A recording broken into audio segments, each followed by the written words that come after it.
Good afternoon, everyone, and thanks for joining us. I'd like to welcome you to this Monday Minute Chat hosted by the Canadian Leadership Congress. Today, we're talking about how pension funds in Canada can build sustainable portfolios. And to talk about it all, I'm here with Katharine Preston, Vice President, Sustainable Investing at OMERS, and Vishal Bane, who is Associate Portfolio Manager at AGF Investments. Welcome to you both. Let me start with my first question. What does sustainable investing look like from both your standpoints, and how do you go about integrating it into your core investment beliefs?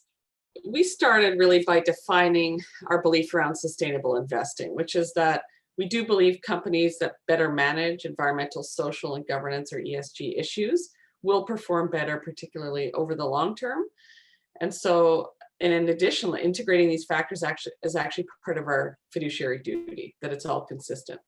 So once we had that definition in place, then we started to build the governance structure around how OMERS was actually going to address sustainable investing. Starting with that governance framework, we enacted policies, the board approved those policies, and then we built a sustainable investing committee whose focus is actually implementing the strategy.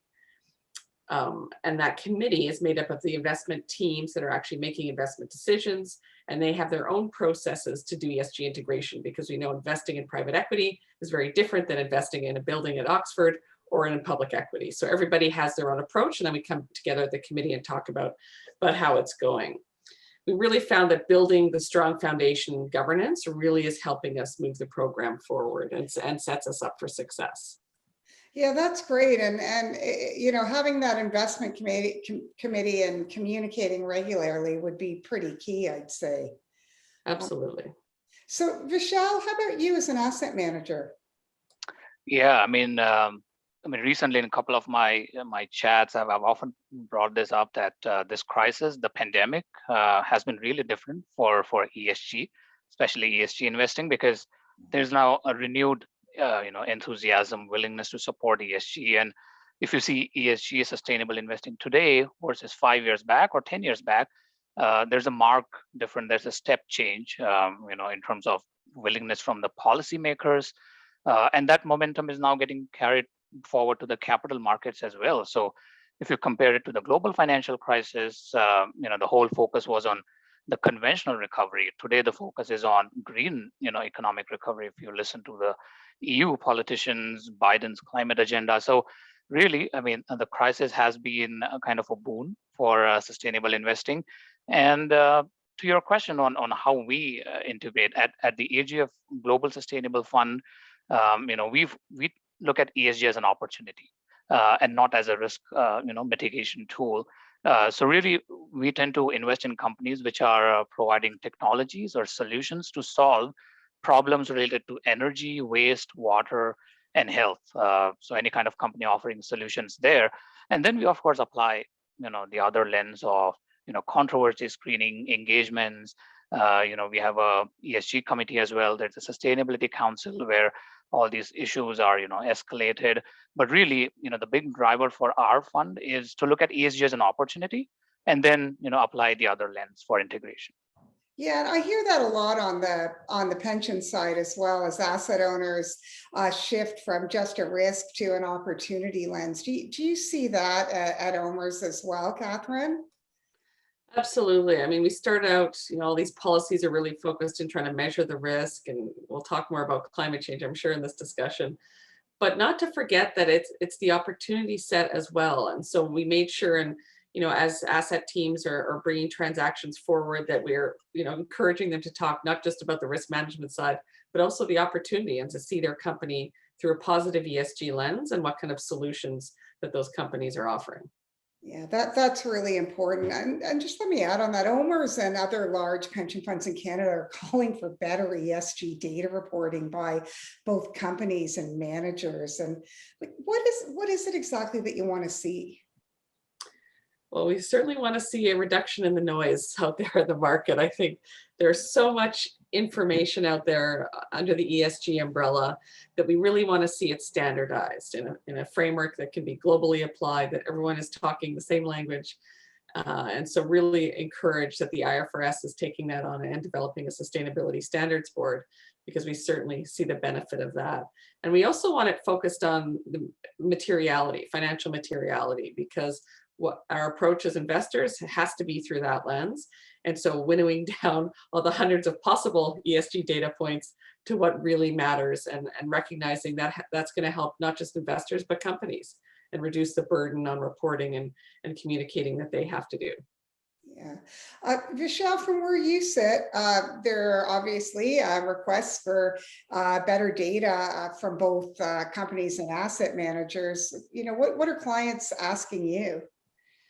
Yeah, I mean, absolutely. Clients are getting more engaged, especially we have some keystone clients who are, pension funds, teachers' pension funds, and stuff like that. So, I'm seeing more and more interactions towards helping these clients, because they are now under their own duties to report on compliance, to report on their own stakeholder advocacy, stewardship initiatives. So they work with us. Just last year, we had a very detailed engagement call with our institutional client on, what kind of metrics we can share with them. I can totally, echo with Catherine's comments there.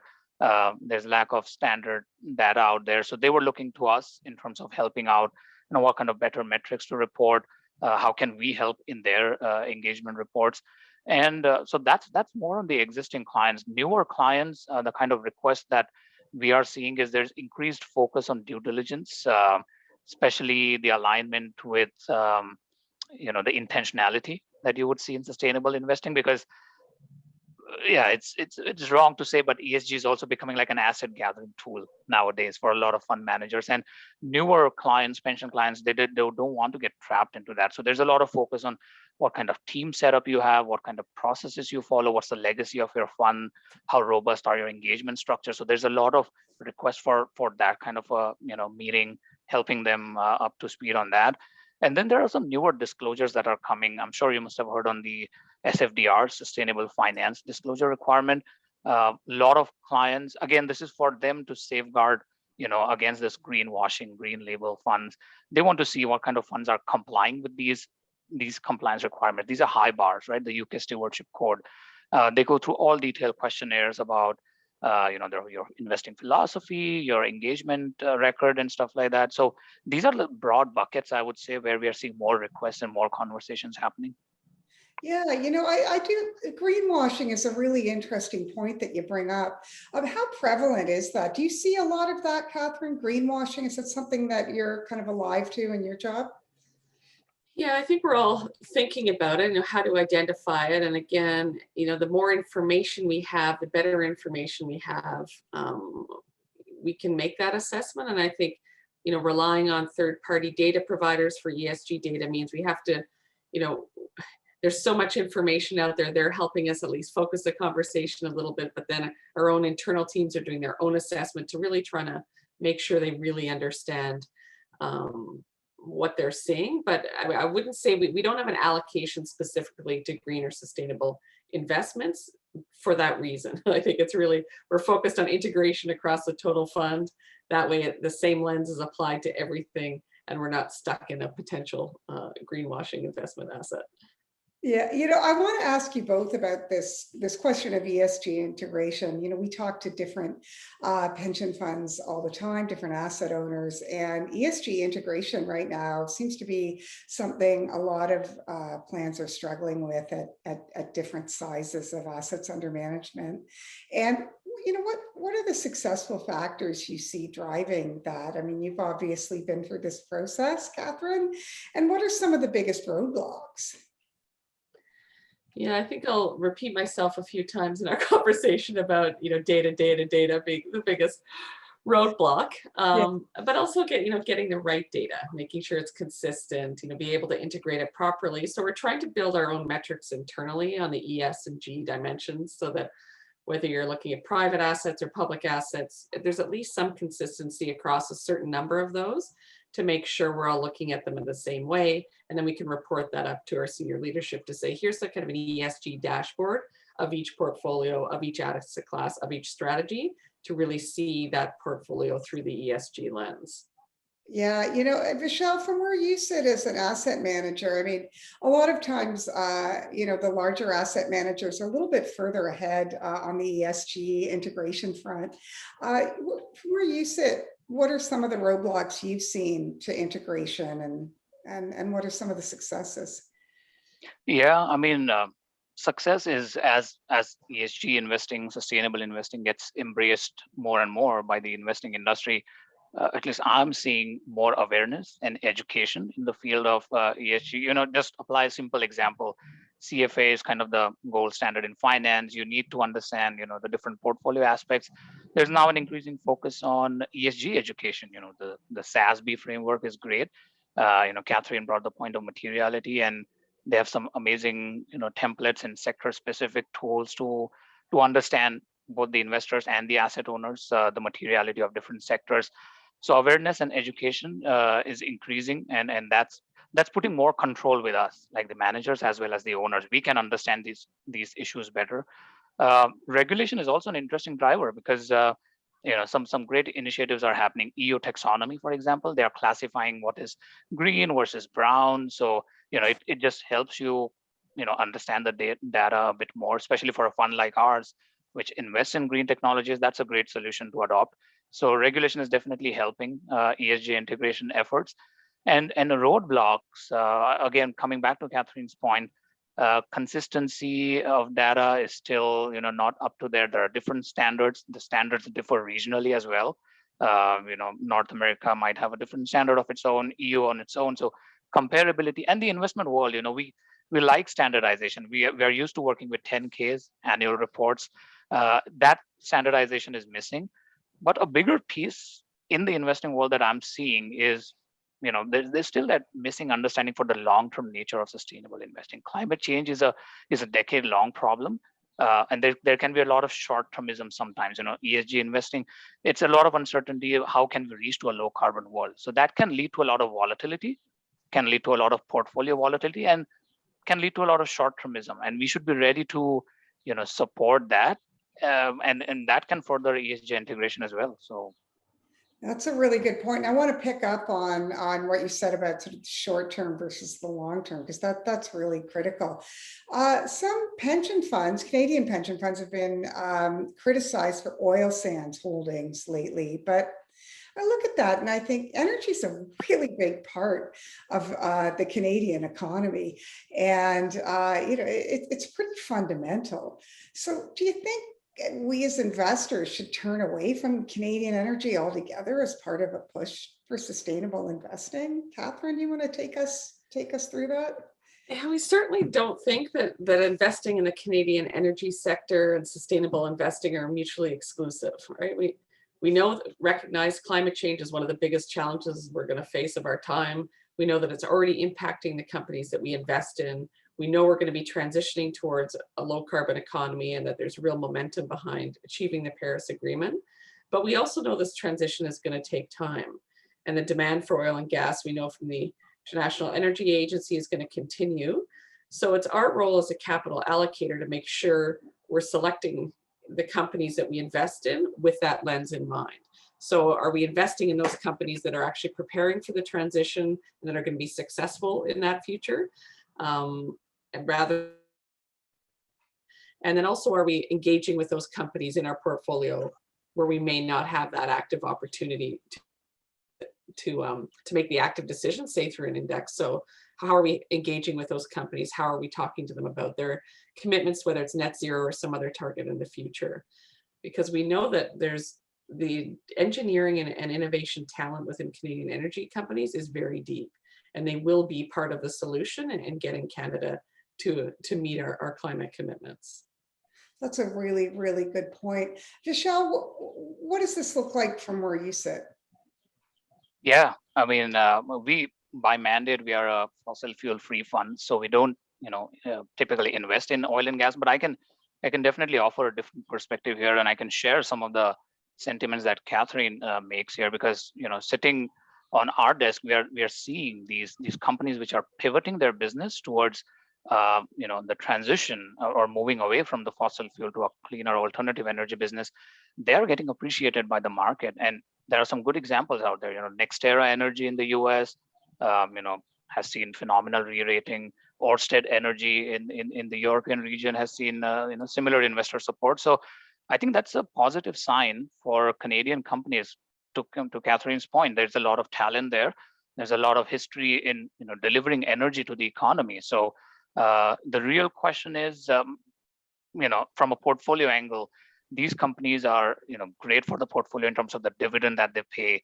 I was just reading a recent comment by Suncor Energy that they had some excess cash and they distributed it by way of dividends and buybacks and only allocated like 10% to a transition because they need ongoing support from shareholders. So that's kind of a dilemma there, right? For the shareholders, like, are you willing to sacrifice that dividend yield, or are you willing to digest this carbon intensity in the short term and support genuine, willing companies who are working towards this transition? So it's not a great answer from my side, but we are seeing companies are getting appreciated for this behavior. And I think that's a good sign, I would say. Yeah, thanks, Vishal, for that nuance and that example. I think that really breaks down the complexity of this issue. Katharine, I'm going to throw some numbers at you. Recently, OMERS announced it would cut carbon emissions in its portfolio by 20% by 2025 without too much surgery. What does that mean? Yeah, we're really proud to make this announcement earlier this year after a year of conducting our first carbon footprinting exercise, which, more numbers for you, involved adding up the carbon emissions of more than 1,800 investments across OMERS and Oxford and computing sort of some metrics to understand how carbon intensive those are. And once we did that exercise, said, okay, let's compare to some of our peers out there that report similarly. We felt like we looked okay, but our CIO said that's not enough. We need to be more ambitious and show everyone the direction we're going in. So let's commit to reducing that over time. And so determined the surgery wasn't required because we started engaging with our portfolio companies, particularly in infrastructure where the majority of the emission intensity lay, to say, what are those companies doing? What is their plan over the next 5 years from an emissions standpoint? And some of them have come out with their own net zero commitments. Some have interim and shorter term targets. So once we did the assessment of what our portfolio companies were doing on the one hand, and knowing the pace of capital allocation to less carbon intensive sectors that was going to be happening over the next 5 years across the plan, made us comfortable in knowing that we're actually already on that trajectory, and that committing to 20% would hopefully be achievable without asset sales, because we can't sell an asset to hit a carbon target. We have to focus on our fiduciary duty first. And so that's how we got comfortable with it. Okay, that sounds really, really interesting. Now, let's talk a little bit more about knowing kind of how you're doing and numbers. When it comes to indices, right, they can be pretty problematic when it comes to measuring ESG. How do you deal with that? Like, how useful are indices in helping solve some of these challenges, and do they need to evolve, Vishal? Yeah, I mean, there's a yes or a no answer. I mean, there's definitely some work going on towards Paris-aligned indices, climate-aligned benchmark. S&P is working. I think the EU taxonomy framework is revolving around these kind of benchmarks, and I think it will be an important step, because benchmark is where asset managers allocate their money. Like for us, as a thematic or a positive impact kind of a fund, there's no correct benchmark that we are compared against.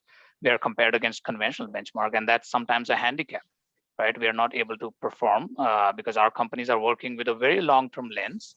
They're right now investing in some of the projects which may not deliver returns immediately, but you need that patience. And maybe these kind of benchmarks will offer that patience, that long-term lens. So I would definitely say that it will be a step in the right direction to achieve, the climate neutrality goals that we are aiming towards.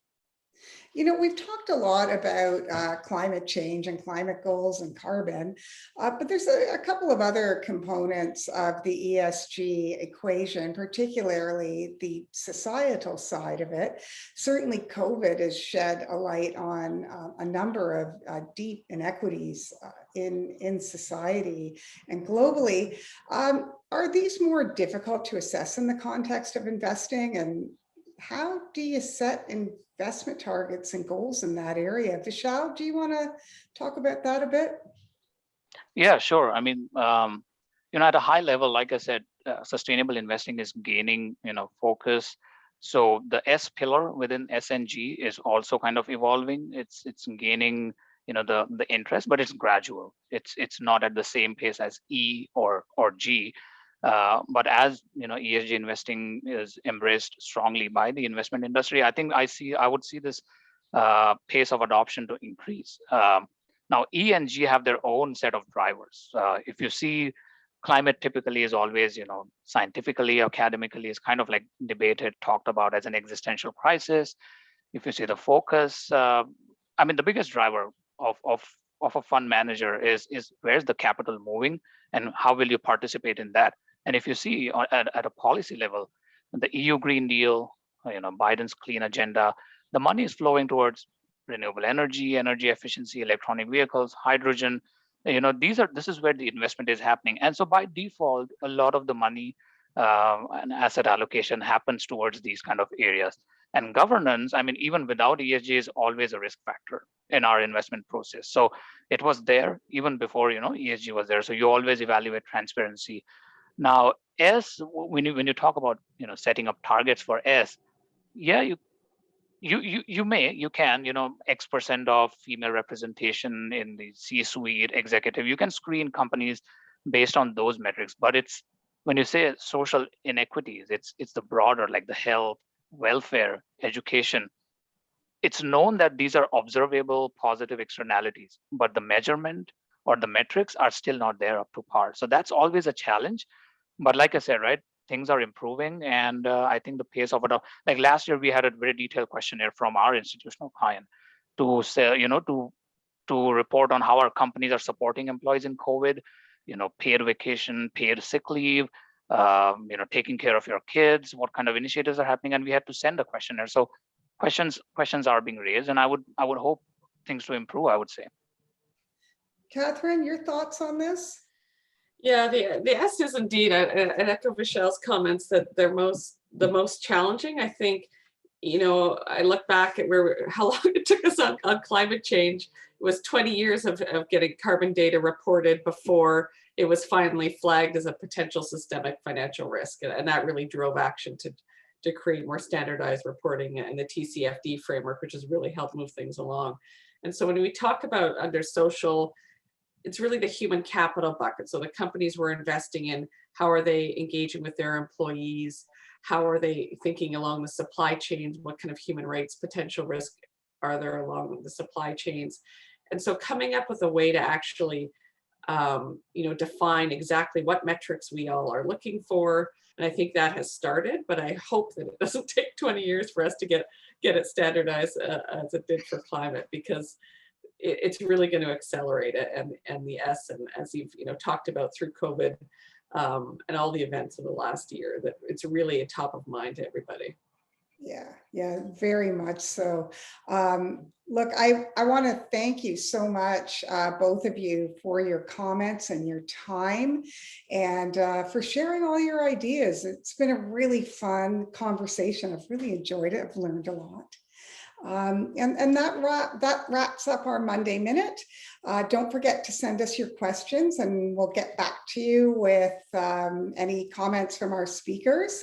And thank you very much for joining us, and we'll see you next time. Thank you. Thank you. Bye. Bye.